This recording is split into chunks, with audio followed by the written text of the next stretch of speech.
My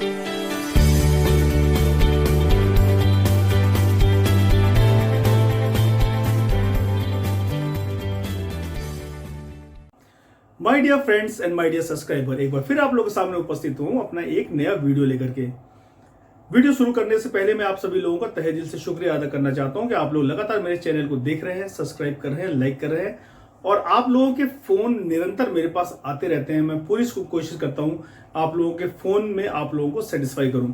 इसके अलावा मेरे व्हाट्सएप नंबर पे आप लोगों के रिपोर्ट्स देते हैं, आप लोग मुझसे सवाल पूछते हैं, तो मैं पूरी कोशिश करता हूं कि मैं आपके सवालों के जवाब दूं। उम्मीद करता हूं कि जिन्होंने भी मुझसे सवाल पूछे मैं उनको सेटिस्फाई करने में अभी तक सफल रहा हूं। तो आज जो मैं वीडियो लेकर के आया हूं, इसी वीडियो में मैं डिस्कस करना चाहता हूं एक बीमारी के बारे में जिसे कहते हैं गैस्ट्रिक आउटलेट ऑब्स्ट्रक्शन। ये वो बीमारी है जिसकी वजह से आदमी को ऐसा लगता है कि जैसे उसने खाना खाया है, खाना पच नहीं रहा है, खाना कहीं पेट में जाकर के अटक गया है और खाना काफी समय तक पेट में रहता है, खाना आगे नहीं बढ़ रहा है, जिसकी वजह से यदा कदा उसको उल्टी आ जाया करती है या तो फिर डकार, मिचली, अपच, ये सब चीजों की शिकायत रहती है। तो इन सब चीजों का एक बहुत ही प्रमुख कारण है और वो है गैस्ट्रिक आउटलेट ऑब्स्ट्रक्शन।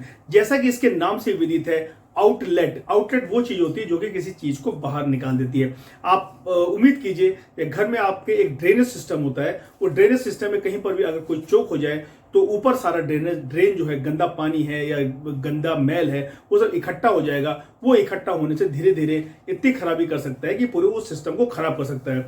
तो गैस्ट्रिक आउटलेट को समझने के लिए मैं समझाना चाहूंगा एक छोटी सी एनाटॉमी हमारे पेट के बारे में, जिसको जान करके आप समझ जाएंगे आखिर ये गैस्ट्रिक आउटलेट ऑब्स्ट्रक्शन होता क्या है और इसके कारण क्या होते हैं और इसके इलाज किस तरह से हम लोग कर सकते हैं। मेनली इसमें जो मरीज को दिक्कत होती है वो ये रहती है कि खाना खाते ही लगता है कुछ आगे नहीं बढ़ रहा है, पेट फूल गया है, काफी ज्यादा गैस बन गई है, हमेशा बेचैनी से रहती है और एंजाइटी से रहती है और खट्टी डकार हमेशा आती रहती है और पेट फूला फूला सा रहता है, उल्टी करने को जी करता है, जी मचलता रहता है। इस तरह की उसको दिक्कत मरीज को रहती है। तो आखिर ये आउटलेट होता क्या है, इसके लिए समझते हैं हम हमारे पेट की थोड़ी सी बनावट, जो मैं अपने हर वीडियो में मैंने काफी वीडियो में बताई है।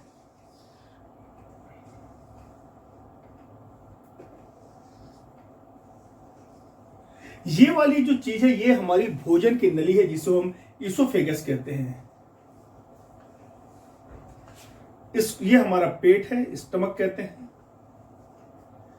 स्टमक ये वाली जो है वो छोटी आंत है जिसे हम ड्यूडेनम कहते हैं। ये वाला जो एरिया है यहां पे कंसंट्रेट करेंगे हम, इसे हम पाइलोरस कहते हैं। यही एरिया जो है हमारा गैस्ट्रिक आउटलेट का एरिया है। हम जो भी खाना पीना खाते हैं वो इस आउटलेट से होकर के बाहर जाता है। यह आउटलेट कंट्रोल करता है कि किस स्पीड से खाना जाएगा, जिसे अचानक बहुत सारा खाना ना चला जाए, धीरे धीरे धीरे करके खाना आगे जाए। जब इस आउटलेट में किसी प्रकार का अवरोध या ऑब्स्ट्रक्शन आ जाता है तो खाना आगे जाना बंद कर देता है या आगे जाना कम हो जाता है। तो इसके हिसाब से कि पेट में काफी समय तक खाना यहाँ पर बना रहता है। जब वो पेट में ही काफी समय तक खाना बना रहेगा तो वहां पड़ा रहेगा, खाना आगे जाएगा नहीं, वो सड़ेगा वहां पर और फिर इसी तरह के आपको सिम्टम्स और साइन आने लगेंगे। आखिर ये गैस्ट्रिक आउटलेट ऑब्स्ट्रक्शन होता क्यों है, इसके क्या कारण है?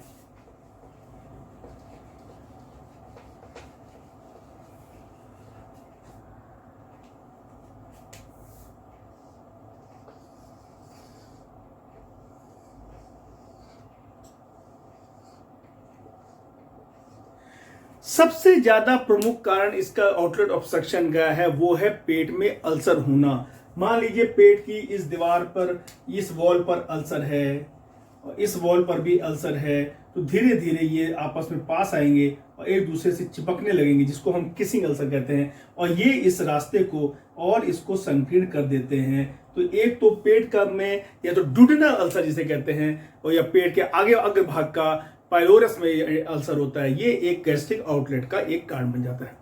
एक कारण जो पैदा होने में बच्चे के में होता है वो होता है ये जो पाइलोरिक रीजन मैंने आपको बताया, इसमें थिकनिंग हो जाती है। इसे पाइलोरिक कंजेनाइटल पाइलोरिक स्टेनोसिस कहते हैं हम। ये बच्चा जब 4 से 6 वीक का होता है तो फिर उसको उल्टी या नॉन बिलियस उल्टी इसको बच्चों को आने लगती है, तो वो इसका एक बहुत कारण है। बड़ों में एडल्ट पाइलोरिक स्टेनोसिस का कारण बहुत बड़ा कारण है पेट में अल्सर होना, अगर आपको लगातार एसिडिटी की शिकायत रहती है और आप एंटासिड गोली, पेंटॉप, रेंटैक ये सब लेते रहते हैं और उससे भी आपको ज्यादा आराम नहीं आता है, तो ये समझ लीजिए कि ये अल्सर है। और ये अल्सर किसी भी तरह की दिक्कत कर सकता है। ये अल्सर फूट सकता है, परफोरेशन हो सकता है, ये अल्सर की वजह से ब्लीडिंग हो सकती है, ये अल्सर की वजह से पेट में रुकावट आ सकती है, जिसे हम गैस्ट्रिक आउटलेट ऑब्स्ट्रक्शन कहते हैं। तो इस तरह से रुकावट आ जाती है। अल्सर का ट्रीटमेंट अगर हम कर रहे हैं तो ये साथ में जरूरी है कि अगर हम एंटासिड लेते हैं तो हम एक जांच भी जरूर करा लें, जिसको हम एंडोस्कोपी से जांच करते हैं या तो हम यूरियस टेस्ट कहते हैं। उससे पता चलता है कि एक बैक्टीरिया, बता दो ध्यान से नोट कर लीजिए, एक बैक्टीरिया जिसे कहते हैं एच पाइलोरी, ये बैक्टीरिया बहुत ही खतरनाक बैक्टीरिया एक पेट में पाया जाता है, जो कि अल्सर का कारण होता है। यही जब लंबे समय तक अल्सर रहता है तो पेट का कैंसर भी ये बना देता है। एच पाइलोरी नाम याद रखिएगा। ये एच पाइलोरी जिनको रहता है उनमें भी इस तरह की दिक्कत, एसिडिटी, अपच की रहती है। ये साधारण आपके जो एंटासिड से ठीक नहीं होता, इसके लिए एच पाइलोरी की किट आती है, जो कि एक किट एक दिन में लेंगे, उसमें 3-4 दवाएं होती हैं और वो किट आपको कम से कम 7 से लेकर 10 दिन तक आपको लेनी पड़ती है, तब वो एच पाइलोरी मर जाते हैं। एच पाइलोरी का पता कैसे चलता है? हम ये, क्योंकि ये एच पाइलोरी यूरिया सेक्रेट करता है, तो ब्रेथ एनालिसिस करके हम उसमें यूरिया का लेवल चेक करते हैं, उससे पता चल जाता है। या तो हम एंडोस्कोपी करते हैं, हम बायोप्सी करते हैं, जो फ्लूइड लेते हैं, हम बायोप्सी करते हैं, तो हमें पता चल जाता है कि एच पाइलोरी है। तो जिनको भी बहुत लंबे समय से एसिडिटी का प्रॉब्लम है और वो पेंटॉप या रेबिप्रोजोल या पेंटाप्रोजोल ये सब चीजें लेते रहते हैं, उनको अपनी एच पाइलोरी की जांच करा ले। नहीं भी करा रहे हैं तो एच पाइलोरी का किट आता है, वो जरूर ले लेना चाहिए। उससे बहुत लंबे लंबे पुराने समय के पेट के अल्सर भी ठीक हो जाया करते हैं। नहीं होने की दिशा में इसी तरह से ये प्रॉब्लम क्लोज करते हैं। तो एक तो ये अल्सर है जो गैस्ट्रिक आउटलेट ऑब्स्ट्रक्शन का एक कारण है।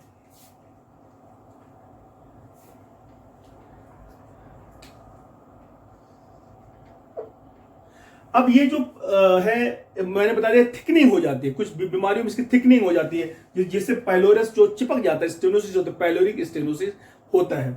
या तो अगर इस भाग में, ये जो भाग होता है, यहाँ पे कोई डायवर्टिकुलम या पॉलिप इस तरह का गांठ, छोटी गांठ जिसे कहते हैं, वो उठाती है, तो भी ये ऑब्स्ट्रक्शन करती है, खाना को पूरी तरीके से बाहर आगे नहीं जाने देती। या तो पेट में किसी प्रकार का अगर कैंसर है तो जो इसकी वॉल को बिल्कुल थिक कर देती, मोटी कर देती वॉल, तो भी वो खाना आगे नहीं जाता है। पर वो रेयर कारण है, ज्यादातर कारण में ये अल्सर की वजह से ही होता है, और या तो पाइलोरिक स्टेनोसिस जो थिकनिंग होती है, ये गैस्ट्रिक आउटलेट ऑब्स्ट्रक्शन कॉज करता है। अब इसके अलावा इस एरिया को और क्या क्या, इस गैस्ट्रिक आउटलेट को और क्या क्या चीजें हैं जो कि दिक्कत दे सकती हैं, या तो जिसमें ऑब्स्ट्रक्शन कॉज हो सकता है। अब सब पता लिए कि यहां पर एक ग्रंथि होती है जिसे हम कहते हैं पेनक्रिया। ये पेनक्रिया इस तरह से जाता है।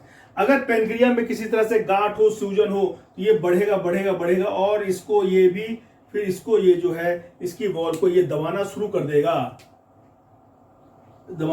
देगा, तो भी इसके आउटलेट का ऑब्स्ट्रक्शन हो जाएगा, खाना आगे दिक्कत से जाएगा। तो पेनक्रिया संबंधित भी कोई दिक्कत अगर है तो भी वो आउटलेट ऑब्स्ट्रक्शन कर सकती है।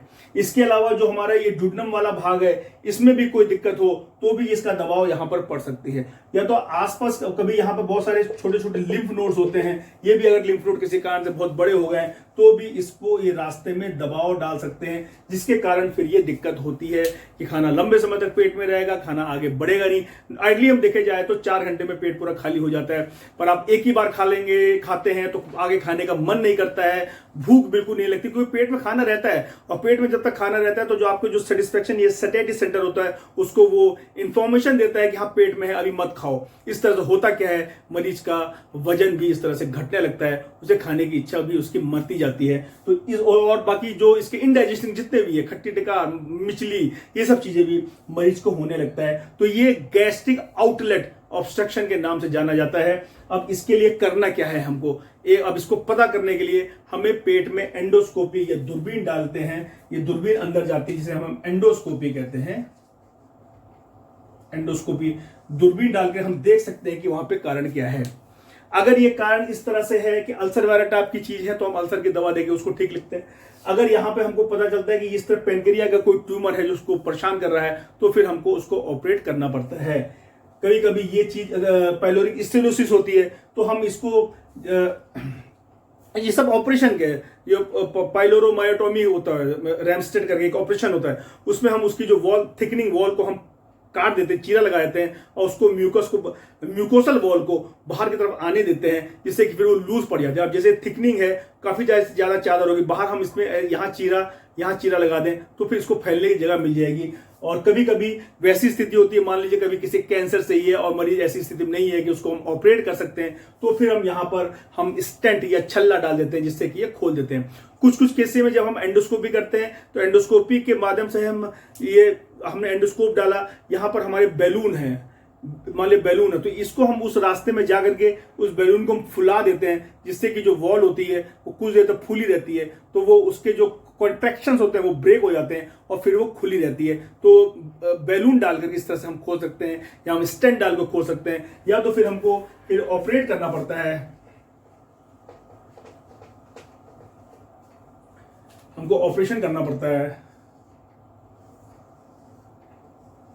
अब जैसे ये वाला हिस्सा है, ये वाला अगर काम नहीं कर रहा है, हिस्सा पूरा लगभग ये काम नहीं कर रहा है, तो हम इस हिस्से को काट करके हम ये वाला हिस्सा है इसको यहाँ पे जोड़ सकते हैं, या तो फिर इसके जो आगे वाला हिस्सा जिसे हम जुजनम कहते हैं, इसको उठा करके यहाँ हम जोड़ सकते हैं इस तरह से, जिससे खाना जो होता है वो यहाँ के बाद सीधा ऐसे चला आता है पेट में, ये आगे जाते नहीं, यहाँ से सीधा एम्प्टिंग ऐसे चली जाती है। खाने का रास्ता हम बदल देते हैं। ये गैस्ट्रोजिज्नोस्टोमी, गैस्ट्रोडुोडेनोस्टोमी, इस तरह के जो है ऑपरेशन हम कर सकते हैं। पेनक्रिया है तो कभी बहुत बड़े ऑपरेशन की जरूरत पड़ सकती है, पर आपको इतना भयभीत या लंबा सोचने की जरूरत नहीं है। अगर आप बेसिक, जो ज्यादातर केस में एच पायलोरी की वजह से होता है, तो अगर हम उसका पूरा प्रॉपर ले लें, किट ले लें और उसका इलाज करा लें, तो आप गैस्ट्रिक आउटलेट ऑब्स्ट्रक्शन से आप काफी हद तक अपने आप को निजात पा सकते हैं और आप उससे समस्या को सॉल्व कर सकते हैं। तो जिनको भी इस तरह की समस्या है और लंबे समय तक ये समस्या चल रही है, तो वो जरूर एक बार एंडोस्कोपी और अल्ट्रासाउंड करा के देख लें।